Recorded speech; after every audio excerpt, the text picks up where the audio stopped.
This morning I'm headed to San Diego to do a workshop and a concert tonight. As usual, I'm running a bit late. If I'm lucky, it's gonna be a 3-hour drive, but you know, the traffic situation is...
I think it's your charge.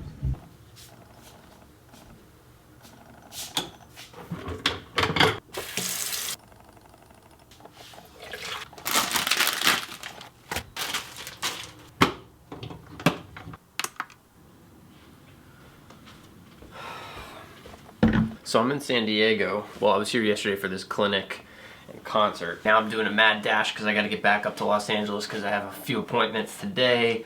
It's been a super busy week of gigs. Playing at the Baked Potato tonight.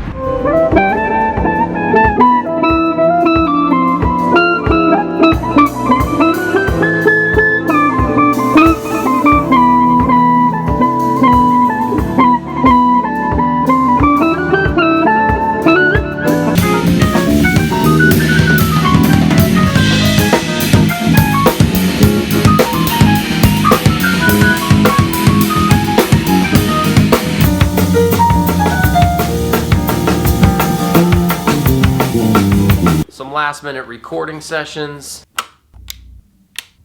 I got a last minute call to do like a film scoring session, and they asked if I could turn something around quickly, like tonight, have it by tomorrow morning.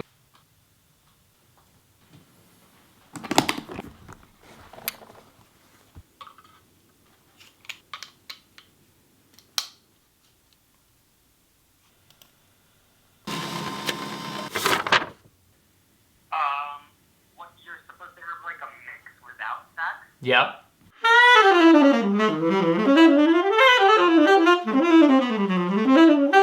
Teaching. This formula will work just as well over the front half where it resolves to a minor chord or any minor 2-5. You know, the usual. But I wanted to get to a couple of questions. Tanner asked if playing with a metronome is the only way to improve one's time. No, it's not the only way. It happens to be a great way, but it's definitely not the only way. Playing with records, playing with loops, playing with other people who have good time, those are all excellent. But a metronome is super efficient, and why not be working with a metronome? And there's lots of different ways to work with a metronome. It's not like there's only one way. I have my ways, other people have other ways, but you know, if you're working with one, that's a step in the right direction. I would say even bigger than working with a metronome though, is to start thinking of yourself like a drummer. How would you play the saxophone if you were playing the role of a drummer? Why not aim to have the same kind of time, feel, accuracy, and groove that a drummer does, but on the horn? Jovan asked if my unreleased album has been released yet. No, it has not been released yet. I'm really trying to, it's close, it's almost done. It's like, it's so close, it's painful. I don't know, I just have to, it's soon. Samuel asks, hey Bob, I had a question pertaining to you practicing quietly. I have always been told to use a lot of air and really fill up the horn to improve my sound and get a full tone. What am I trying to improve while playing quietly? He's referencing a couple of vlogs ago where I was talking about where I'm like practicing in the garden softly. There are so many benefits to practicing quietly, but the biggest one I think is learning to support your pitch and your airflow with your diaphragm and not pinch and squeeze and get that same full round tone and get a very in tune pitch and sound and all that, but putting a lot of warm air through the horn. You have to kind of do it. It's a different approach than going to go. I have this lesson in my online site. I think it's titled something like "What Darth Vader Can Teach You About Sounding Like Stan Getz" or something like that. And in short, the idea is think of like the way that Darth Vader sounds, like.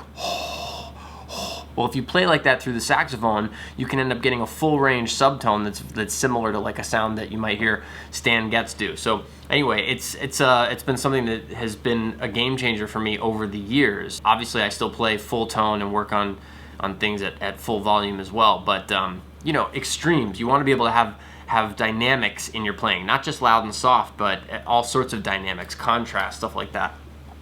Here's a kind of long question from Nathan. Nathan says, "Hi Bob, I really need some help progressing on my horn. I'm 16, I've been playing for 5 years. I love jazz, I listen so much, it makes me want to play. I'm pleased with my current level, but I'm not completely happy with it. I want to get better, that's the hard part. I know that my timing isn't always perfect and that I rush. I know my tone isn't perfect and that my tuning is off. I know that my ear is stronger than my theory and that's hurting me. Maybe worst of all is I know how to fix these things, but I'm afraid. I know that to strengthen my timing, I should work with a metronome and work on things like cleaning up my finger movements. I also know that I should practice my long tones. I know I should go through all my scales and then go through, okay, on and on. But the weight of practice is driving me away, like the heaviness. I'd rather play solo and transcribe, but I know they don't solve the problems I'm facing. Why not? And they're getting harder and harder as I continue to ignore my foundation. When I practice slow, I notice my tuning or tone is off. Long tones are painful to practice once I already feel down, like depressed. Every time I try to improve one thing, I hear others that need improvement and get discouraged. How do I manage my improvement and not stray away? I realize that I have the answers to improving, but I feel like I need a kick in the butt to get motivated. How do I manage my progress? Are there more ways to improve my foundation? Nathan, you already know what to do, man. Just do it. I mean, that's the thing. You got to shed. You just have to do it. Like I don't know what to say, man. It sounds like you need to be some. One of the reasons that I moved to New York is to like get my butt kicked and light a fire. I mean, not that I needed a fire lit, but it's helpful to be in situations where you are inspired and challenged and scared sometimes. I was fortunate in high school to grow up with at least a couple musicians that were, they were some were well ahead of me and others were progressing right along with me, and it was a healthy competitive environment, but it helped motivate me to shed. I mean, I wonder if I would have had the same motivation in a different situation, like I don't mean in a vacuum, but in a different environment. As far as accountability, I mean, that's one of the things that I try to do with my online students. We do these monthly transcription challenges and tune learning. It's partially that. It's not just lessons about what to do, but it's a group of people sort of taking these challenges and holding one another accountable and being supportive and whatnot. And what I would suggest for you is to try to find that in real life, another person that you could shed with, that you could play with, somebody that could, where it's not just you, it's like having an exercise partner or like having a running partner, or something like that. Bottom line is, you got to do the work. There's no way around it. Sorry to give it to you like kind of cold that way, but that's the truth.